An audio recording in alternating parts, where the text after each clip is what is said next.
Pokea salamu zangu popote ulipo. Jina langu ni Rose na leo tunazungumzia kuhusu kunyongesha wanaume kwenye mitandao ya dating sites. Sasa kuna watu ambao wanakushauri wewe ambaye unataka kuingia online dating, eti ukifika pale kwenye hiyo mitandao, kama unatafuta wanaume wa kizungu, ati wanaume wa kizungu huwa wanaboeka haraka sana. Sasa ni kazi yako umu-entertain, umu-keep interested, yani awe ako interested na wewe, na jinsi ya kufanya hivyo ni kuonyesha kile ambacho mamako alikupa. Sasa sijui Watanzania wetu kama watanielewa nikisema kunyongesha, kwa sababu Wakenya wanajua kunyongesha ninasema nini. Lakini kwa Watanzania wetu nataka niseme, yani hili ni jambo ambalo unaenda kwenye tuseme video call, alafu unatoa nguo zako, alafu sasa unaanza kumsisimua yule mtu ili ajifurahishe. Wakati anapokuangalia unamfanyia mashow ili ajifurahishe yeye mwenyewe, ajisugue, ajifurahishe yeye mwenyewe.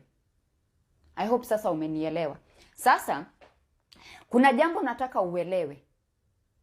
Hawa wasichana ambao hufanya hiyo kazi, tuseme nchi za kigeni, iwe ni Europa, iwe ni Marekani, iwe ni Asia, iwe ni wapi, hawa wasichana wana mitandao yao ambao wanalipwa kuifanya ile kazi. Hiyo sasa ni biashara.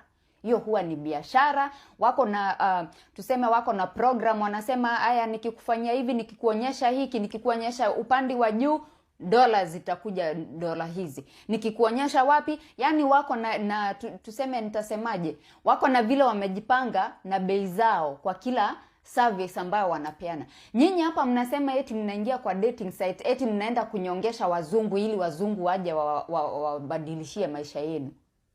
La hasha.